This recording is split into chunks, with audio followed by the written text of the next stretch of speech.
Hello दोस्तों। यह कहानी एक लड़के के बारे में है। एक दिन उसका सामना एक छलावे से हो जाता है। यह कहानी तब की है जब मैं अपने मौसी के घर छुट्टियां बिताने गया हुआ था। उस समय मेरी गर्मी की छुट्टी चल रही थी। मेरे मौसा जी एक डॉक्टर हैं, तो उन्हें रहने के लिए एक क्वार्टर मिला हुआ था। वे उस क्वार्टर में दूसरे मंजिल पर रहते थे। उनके फ्लोर पर एक बालकनी थी। उसके पीछे की ओर एक जंगल था और रात के समय उस जंगल से अजीबोगरीब आवाज़ें सुनाई देती थी। ऐसे ही एक दिन की बात है, जब हम सभी खाना खाकर रात में बालकनी में बैठे बातें कर रहे थे कि तभी मेरे मौसी का लड़का हमसे कहने लगा कि किसी में इतनी हिम्मत है कि वो रात के इस समय इस जंगल के अंदर जाए। हम सभी हंसने लगे और उससे कहने लगे कि क्या फालतू की बात कर रहा है। भला कोई इस जंगल में इतनी रात में क्यों जाएगा? कहीं कोई जंगली जानवर मिल गया तो शामत पक्की है। सब हंसने लगे।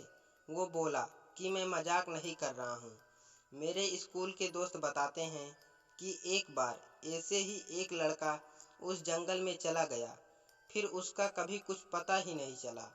गांव के लोग बताते हैं कि उस लड़के को अपने पिता के जंगल में बुलाने की आवाज़ आई और वो उनकी आवाज़ के पीछे पीछे उस जंगल में चला गया और फिर कभी किसी ने उसे नहीं देखा। मैं हंसने लगा कि यह तो झूठी कहानी है। अगर वो लड़का लौटा ही नहीं तो लोगों को किसने बताया कि वह आवाज़ उसके पिता की थी? वो बोला क्योंकि उसके पिता उससे थोड़ी दूर पर थे और उन्होंने भी वही आवाज़ सुनी थी। उनकी ही आवाज़ में कोई उनके बेटे को अपनी ओर पुकार रहा था। जब वे दौड़कर वहां पहुंचे तो उन्होंने देखा कि वहां पर उनका बेटा नहीं था। इसलिए कोई भी उस जंगल की ओर नहीं जाता। मैं अपने मौसेरे भाई की यह बात सुनकर हंसने लगा कि वाह क्या बात है, जंगल का भूत जो लोगों को गायब कर दे रहा है। और फिर हम सभी उठकर टीवी देखने लगे और थोड़ी देर बाद मैं उस बालकनी में जाकर थोड़ी फ्रेश हवा खाने लगा। रात के समय में उस जगह अच्छी खासी हवा चल रही थी और मैं उस जंगल की ओर मुंह करके देखने लगा कि आखिर कौन होगा वो। क्या वो सच था? कि तभी मैंने अपने मौसेरे भाई को उस जंगल के किनारे खड़ा देखा।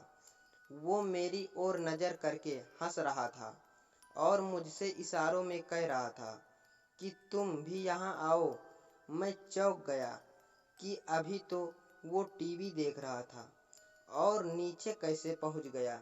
मैंने पीछे मुड़कर देखा, वहाँ पर वो नहीं था, तो मुझे लगा कि शायद ये नीचे चला गया है और मुझे भी बुला रहा है। वो अब मुझसे बोला कि अरे क्या देख रहे हो, नीचे आओ, थोड़ा सैर करते हैं।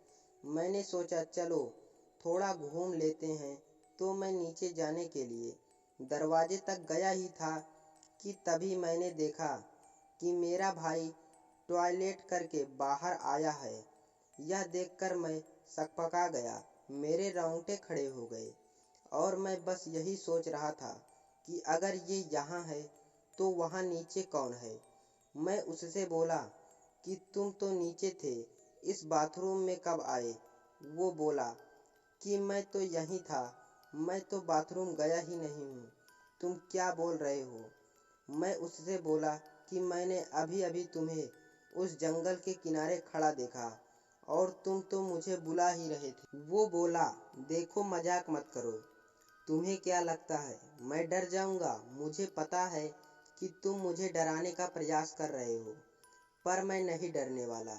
इतना कहकर वो टीवी देखने चला गया। मुझे यकीन नहीं हो रहा था कि ये मैंने अभी क्या देखा। उसी रात मैं जब सो रहा था तब किसी की मुझे पुकारने की आवाज़ आ रही थी। वो जो भी था मुझे कह रहा था कि मैं तुम्हारा कब से इंतज़ार कर रहा हूँ, तुम तो आए ही नहीं, देखो जल्दी आ जाओ, फिर हम दोनों साथ में इस जंगल के अंदर घूमेंगे।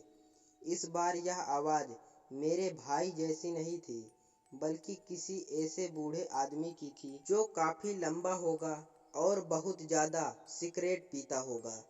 रात भर मुझे उसकी आवाजें आती रही और फिर जब सुबह मैंने सबको यह बात बताई तो सबने मुझसे कहा कि ऐसा होना यहाँ आम बात है।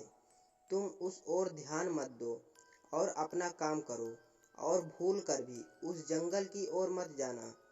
उसके कुछ दिनों बाद भी मुझे उस जंगल की ओर से आवाजें आती रही, फिर वो आवाजें आना रुक गई। इस घटना के कुछ दिनों बाद मेरे पापा मुझे लेने आ गए, क्योंकि मेरी गर्मी की छुट्टी भी खत्म होने वाली थी। उस जंगल में रहने वाले लोग उसे छलावा कहते हैं और जो कोई भी उसके पीछे जाता है वो फिर कभी लौटकर वापस नहीं आता। दोस्तों, तो यह कहानी यहीं पर खत्म होती है। अगर आपको ये वीडियो पसंद आई हो तो हमारी वीडियो को लाइक करके चैनल को सब्सक्राइब कर देना और हमें कमेंट में ज़रूर बताएं कि आपको इस वीडियो का कौन सा पार्ट सबसे अच्छा लगा। तो आपको मिलते हैं अगली वीडियो में, तब तक के लिए धन्यवाद।